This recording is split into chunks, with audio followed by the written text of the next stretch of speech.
नमस्कार साथियों, ध्रुवनाथ गुरुकुल में आप सभी का स्वागत है। आशा करते हैं आप सभी लोग बढ़िया से हैं। जो भी नए विजिटर्स है वो कृपया चैनल को सब्सक्राइब कर लीजिए और ये वीडियो देखने के बाद अगर पसंद आए तो ज़रूर वीडियो को लाइक करके तभी आगे जाइएगा। और जो भी एग्जिस्टिंग व्यूअर्स हैं उनसे तो रिक्वेस्ट है कि आप कृपया वीडियो को लाइक करके तभी आगे जाइएगा। तो आ जाते हैं दोस्तों आज के वीडियो के टॉपिक के ऊपर।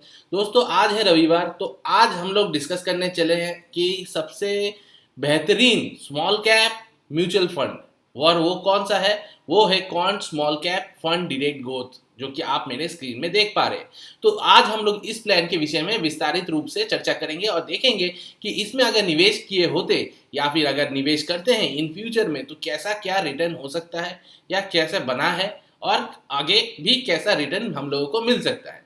तो दोस्तों पहली बात, हम लोग अगर 1 मंथ का इसका परफॉर्मेंस देखेंगे तो ये नेगेटिव में है, जो कि है 0.40%, मतलब आधा परसेंट गिरावट है इसमें। ठीक है, एक महीने के निवेश में। और अगर 6 महीने किसी ने यहाँ पे निवेश किया होता 6 महीने पहले, तो वहां पे उसको 28% का प्रॉफिट है। मतलब 1 लाख अगर लगाए होते तो 1,28,000 आपका यहाँ पे 6 महीने के बाद ऑलरेडी बन चुका है। और 1 साल के बाद अगर 1 साल पहले अगर निवेश किए होते तो कितना होता। 1 साल पहले अगर 1 लाख लगाए होते तो 1,66,000 आपका बन चुका होता यहाँ पे, क्योंकि यहाँ पे 66% का रिटर्न है, जो कि बहुत ही बढ़िया है। आपके निफ्टी 50 से ज्यादा रिटर्न ये दे रहा है। ठीक है, निफ्टी 50 को ये बीट कर रहा है। अच्छा, 3 साल में एनुअलाइज कितना मिला है। 3 साल में एनुअलाइज 35% करके, मतलब हर एक साल का 35%। मतलब पहला साल 1 लाख का 35, दूसरे साल 1 लाख के 35 के ऊपर 35%, फिर तीसरे साल जो प्रॉफिट मिला उसके ऊपर 35%। तो ये कितना अमाउंट होता है वो हम लोग नीचे कैलकुलेटर में देख लेते हैं। ठीक है, यहाँ पे वन टाइम में गए और हम लोगों ने निवेश किया 1 लाख। ठीक है, और यहाँ पे 3 साल हम लोग सेलेक्ट किया। तो 3 साल में देखिए 1 लाख तो हम लोगों ने टोटल इन्वेस्टमेंट किया, यहाँ पे बता रहा है। और हम लोगों का यहाँ पे बन गया है करीब करीब 2,86,000। ठीक है, 1 लाख का 2,86,000 बन चुका है 3 साल बाद। जो लोग कहते हैं कि पैसा डबल नहीं होता है, एफडी रेकरिंग या पोस्ट ऑफिस में 9 साल रखने के बाद पैसे को डबल करते हैं, उनके लिए तो ये बहुत ही बढ़िया वरदान है। ठीक है, एक बार आप पैसा दे दिए, 3 साल बाद गए वहां पे देखा कि पैसा आपका डबल से भी ज्यादा बन चुका है। तो ये बहुत ही बढ़िया फंड है अभी के हिसाब से। ठीक है, तो हम लोग 5 साल का देख लेते हैं कि 5 साल का इसने कितना रिटर्न दिया है। 5 साल का इसने रिटर्न दिया है 41% एनुअलाइज्ड। मतलब हर एक साल का इसने एक 40% करके आपको रिटर्न दिया है। तो बहुत ही बढ़िया है, बेहतरीन है। यहाँ पे अगर आप 1 लाख इसमें 5 साल पहले अगर निवेश किए होते तो ऑलरेडी आपका 5,65,000 यहाँ पे बन चुका होता। और ये मिला है दोस्तों, ऐसा नहीं है कि ये आपको मिला नहीं है या फिर हम लोगों को नहीं मिला है, हम लोग ऐसा बोल रहे हैं। ठीक है, ये ऑलरेडी जिन्होंने इसमें निवेश किया है 5 साल पहले उन लोगों को ये रिटर्न मिला है। ठीक है, तो आप लोग देख सकते हैं कि रिटर्न के हिसाब से यहाँ पे कितना है, 465% टोटल रिटर्न है। और अगर अभी आप मान लेते हैं कि एक मुश्त आप 1 लाख नहीं निवेश कर पाते, आप मंथली एसआईपी करते और कितना करते 5,000 करके करते। तो अगर आप 1 साल पहले किए होते तो यहाँ पे आपने टोटल जमा किया होता 60,000 और यहाँ पे आपका बन चुका होता 73,000। ठीक है, 73,000। और 3 साल पहले अगर किया होता तो 1,80,000 आपने निवेश किया होता, यहाँ पे आपका बन चुका होता 2,92,000। ठीक है, 2,92,000। और 5 ईयर्स पहले अगर निवेश किए होते और हर महीने अगर 5,000 करके रखते तो यहाँ पे आपका टोटल निवेशित अमाउंट होता 3 लाख का, 3 लैक्स का। और यहाँ पे आपका ये बन चुका होता 8,96,219। मतलब आपके 3 लाख से भी डबल, 3 का 6 बनता है, यहाँ पे 3 का 6 नहीं, 3 का करीब करीब 9 बन चुका है। मतलब करीब करीब आपका 2 गुना पैसा बढ़ चुका है। ठीक है, तो इसीलिए कहते हैं दोस्तों कि आपको लॉन्ग टर्म के लिए निवेश करना चाहिए। मिनिमम 5 साल अगर आप करते हैं तो एक बढ़िया सा धनराशि आप म्यूचुअल फंड से कमा सकते हैं, क्योंकि म्यूचुअल फंड जो है वो आपको लॉन्ग टर्म में बढ़िया सा रिटर्न दे सकता है। और ये है हमारा quant small cap fund direct plan growth. इसमें आप लोग निवेश कर सकते हैं। मैं हमेशा आप लोगों को सुझाव देता हूं कि आप लोग कहीं से भी कीजिए, चाहे ग्रो से कीजिए, जीरोदा से कीजिए, अपस्टॉक से कीजिए या फिर बैंक से कीजिए, आप हमेशा डायरेक्ट ग्रो प्लान वाला लीजिएगा, रेगुलर प्लान वाला नहीं। रेगुलर प्लान में एक आपका एक्सपेंस रेशियो जो है वो करीब करीब दुगना हो जाता है। क्योंकि वहाँ पे आपका एक्सपेंस रेशियो दुगना हो जाता है इसलिए क्योंकि वहाँ पे आपको एक रिप्रेजेंटेटिव अलॉट किया जाता है, जो आपको बाद में कॉल करके हमेशा इतला करता रहता है कि अभी आप निवेश कीजिए, अभी आप ज़्यादा निवेश कीजिए या कम निवेश कीजिए। तो हम लोगों को वो करना नहीं है दोस्तों। हम लोगों के पास तो पैसा अनलिमिटेड नहीं है, हम लोगों के पास पैसा लिमिटेड है। तो उसमें से हम लोग घर संसार चला के अगर 5,000 का बचा सकते हैं तो वही बहुत बढ़िया बात है। तो उसी को आप लोग यहाँ पे अगर निवेश करते हैं तो इस तरह से आपका बढ़िया सा अमाउंट बन जाता है। ठीक है, तो ये तो आपका हो गया। यहाँ पे देखिए इसका फंड साइज और एनएवी क्या क्या है। यहाँ पे एनएवी इसका है 270 रुपये का, मिनिमम एसआईपी अमाउंट है 1,000 रुपये का और फंड साइज है 20 लाख करोड़ का। ठीक है जी, सॉरी माफ कीजिएगा, 20,164 करोड़ का आपका यहाँ पे फंड साइज है। मतलब देशवासियों के इतना पैसा यहाँ पे निवेशित है, 20,164 crore.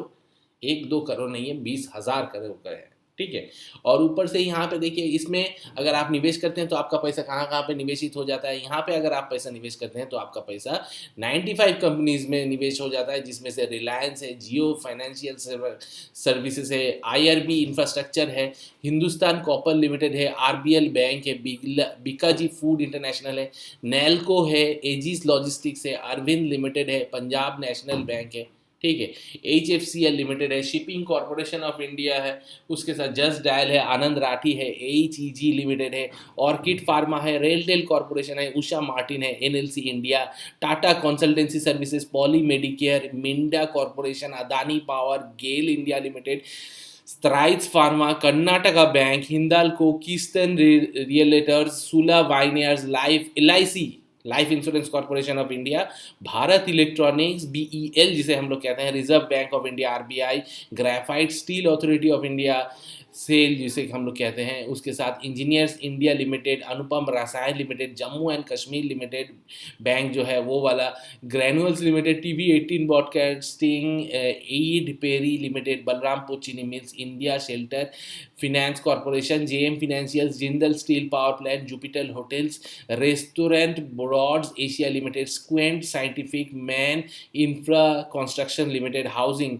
And Urban Development Corporation Limited, उसके साथ Indoco Remedies Limited, BALS International, Himadri Nitin, TVS, Shri Chakra Limited, Garware Hitech Films Limited, Rishabh instruments, Vishnu Prakash R Punglia Limited, Jash Engineering, Jubilant Pharma, क्रिसो Minerals Development Company, APJ Sundaram, Latent View, Newgen, Exicom, Sandur Manganese, Gopal Snacks, NCC, Reserve Bank of India, Aarti Industries, Reserve Bank of India, Adani Green, KNR Construction, पीक्स Transmission, High Sales, Wipro Limited, Vardhman Textiles, HP Adhesive Limited, Capacite Infrastructure Project, Jana Small Finance Bank, Best Agro Life Limited, Taj GKV Hotels, Birla Corporation, Metropolis Healthcare, EPL limited, oriental Hotels, IRCON International, Prime Securities, Primo Chemicals, Rain Industries Limited India,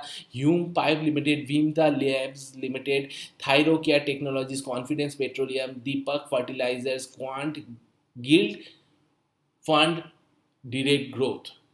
बाप रे बाप दोस्तों, 95 company, बढ़िया बढ़िया company, बहुत सारे sectors में निवेशित है आपका पैसा। इक्विटी में टोटल 93%, कैश में 4.8 और डेट में है 1.5%। अभी आप यहाँ पे नोटिस कीजिएगा, ये 4.8% कैश में लिए हुए हैं। ये मैं आपको हमेशा बताता रहता हूँ हमारे वीडियो में कि लोकसभा इलेक्शन के 6 महीने पहले तेजी बनी रहती है, लोकसभा इलेक्शन के बाद रिजल्ट बनने के बाद भी अगले 6 महीने बाद के जो 6 महीने हैं वहाँ पे भी तेजी बनी रहती है। तो उसी तेजी में अगर कोई भी गिरावट आता है तो वहाँ पे खरीदारी करना होता है।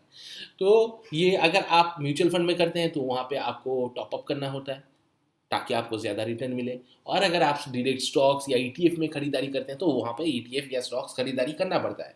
ये मैंने आपको बताया है मेरे हर एक वीडियो में, यहाँ पे भी मैं वही बता रहा हूँ। क्यों बता रहा हूँ, देखिए यहाँ पे इसका लॉजिक देखिए।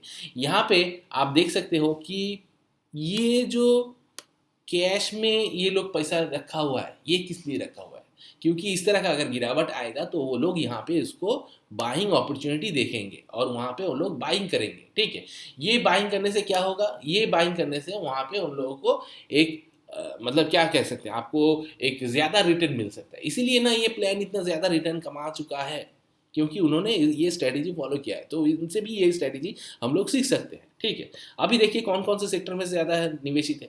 फिनेंशियल सेक्टर में सबसे ज़्यादा निवेशित है, जो कि मैं कहता रहता हूँ आपको कि फिनेंस जो है इकोनॉमी का सबसे बड़ा एकदम क्या कह सकते हैं किडनी है। बिना किडनी के क्या इंसान चल सकता है? नहीं चल सकता, क्योंकि किडनी रहेगा तभी इंसान चल सकता है, अपना शरीर चल सकता है। तो इकोनॉमी का किडनी जो है वो फिनेंस है। ठीक है, वो सबको लोन देता है, सभी उसे बिजनेस करते हैं, फिर जाके उसके पास पैसा वापस आता है। ठीक है, हम लोग जो पैसा कमाते हैं, अगर हम लोग बिजनेस नहीं करके कमाते हैं, अगर सैलरी करके कमाते हैं, तब भी हम लोग वो पैसा हमारे बैंक में रखते हैं, तो उससे भी इसका फायदा चलता है। वो उस पैसे को मतलब अपना लोन वगैरह में देता है लोगों को, और उससे इंटरेस्ट कमाता है। हमारा ही पैसे से हमको ही लोन दे के वो लोग इंटरेस्ट कमाता है। समझ में आ रहा है कि सब बढ़िया बिजनेस है उन लोगों का। तो यहाँ पे वो लोग देखिए सबसे ज़्यादा निवेशित है 19.4%, अदर्स में है 19.1, एनर्जी में है 15.1, मेटल्स एंड माइनिंग में है 12.1%, सर्विसेज में है 10.4, कंस्ट्रक्शन में है 9.9 और हेल्थ केयर में है 7.6% के निवेशित, और कंज्यूमर स्टेपल्स में है 6.3%। टॉप 5 कंपनीज में 26% निवेशित है, टॉप 20 कंपनी में 56%। पी रेशियो सिर्फ 27 रुपये है, मतलब 27 रुपये देके आप 1 रुपये कमाए होगे। ठीक है, अभी ये इसका पीक बताता है। ठीक है, प्राइस टू बुक रेशियो है 2.61, मतलब ज़्यादा वैल्यू भी नहीं है, फेयर वैल्यू पे मिल रहा है। अल्फा है 7.52, मतलब बहुत भाग सकता है। ठीक है, निफ्टी अगर थोड़ा भागा ये उसका 7 गुना भागेगा। बीटा जो है 1.03%, मतलब गिरने के दौरान ये कम गिरता है लेकिन कम गिरता है, थोड़ा कम गिरता है। ठीक है, जितना भागता है उससे कम गिरता है। शार्प रेशियो 1.60 और शॉर्ट एन 2.41। और मिनिमम इन्वेस्टमेंट अगर आप इस मतलब वन टाइम करते हैं तो 5,000 का करना पड़ता है, और मिनिमम सेकंड इन्वेस्टमेंट आपका 1,000 का है। SIP जो है 1,000 करके आप यहाँ पे कर सकते हैं। फंड रिटर्न किस तरह दिया है देखिए, इंडेक्स का रिटर्न था 49.4%, और इसका था 66.3, मतलब बढ़िया एकदम धूधार बीट कर दिया। 3 साल में इसका रिटर्न कितना था 24.9, इसका था 35। 26.4 किसका था? इंडेक्स का था, और इसका था 41.4, यहाँ पे भी बीट कर दिया। और ऑल में 19.9। तो रैंक जो है ये 3 नंबर वाला म्यूचुअल फंड है 1 साल में, और बाकी अगले साल में भी ये एक हो जाएगा। ठीक है, 3 साल में देखिए 1 नंबर पे रैंक है, 5 साल में देखिए 1 नंबर पे रैंक है, तो बहुत बढ़िया फंड है ये। एक्सपेंस रेशियो है 0.64%, एग्जिट लोड है 1%। अगर आप 1 साल के अंदर रिडीम करते हैं, मतलब जो पैसा आपने जमा किया अगर 1 साल के अंदर आप उसको रिडीम करते हैं तो उसमें से आपको 1% इसको देना पड़ेगा। स्टैम्प ड्यूटी जो है 0.005% है, टैक्स इम्प्लीकेशन 15% है। वो आफ्टर 1 ईयर आपको LDCG टैक्स देना पड़ता है 10% का, और 1 लाख कि अगर ज़्यादा हुआ तो। ठीक है, और 1 लाख के अंदर अगर होता है उसमें कोई टैक्स नहीं देना पड़ता है। ठीक है, ये हो गया टैक्स इम्प्लीकेशन। और फंड मैनेजमेंट जी में है संजीव शर्मा जी, वैशव सहगल जी, जो कि 2022 और 2019 से यहाँ पे हैं, और अंकित पांडे 2020 से इसको मैनेज कर रहे हैं। ठीक है, बाद बाकी हम लोगों को देखने का ज़रूरत नहीं है दोस्तों, ये फंड ऑब्जेक्टिव वगैरह वगैरह। तो यहाँ पे मेरा राय क्या है जी, देखिए मैं इस फंड में ज़रूर निवेश करूँगा। ठीक है, SIP करूँगा, और SIP अभी तो फिलहाल नहीं है। ठीक है, किया नहीं है अभी। मेरा निपॉन स्मॉल कैप फंड में SIP चल रहा है। अगर आप चाहते हैं कि उसके विषय में एक वीडियो बनाओ तो ज़रूर कमेंट में ये लिख दीजिएगा, तो मैं आपको निपॉन स्मॉल कैप फंड के बारे में भी बताऊंगा। ठीक है, और इस फंड में मैं निवेश करना चाहूँगा, ज़रूर करना चाहूँगा। अगर गिरावट में मार्केट में मिलता है तो मैं इसमें वन टाइम में निवेश करना चाहूँगा। SIP नहीं करूँगा, वन टाइम निवेश करूँगा, ताकि मेरा पैसा जो है बढ़िया से बने। ठीक है, तो वीडियो को अगर यहाँ तक देख लिए तो बहुत बहुत धन्यवाद दोस्तों।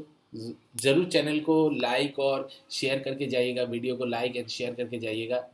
अगर वीडियो को यहाँ तक देख लिए तो बहुत बहुत धन्यवाद। ज़रूर वीडियो को लाइक एंड शेयर कीजिएगा, और चैनल को सब्सक्राइब कीजिएगा।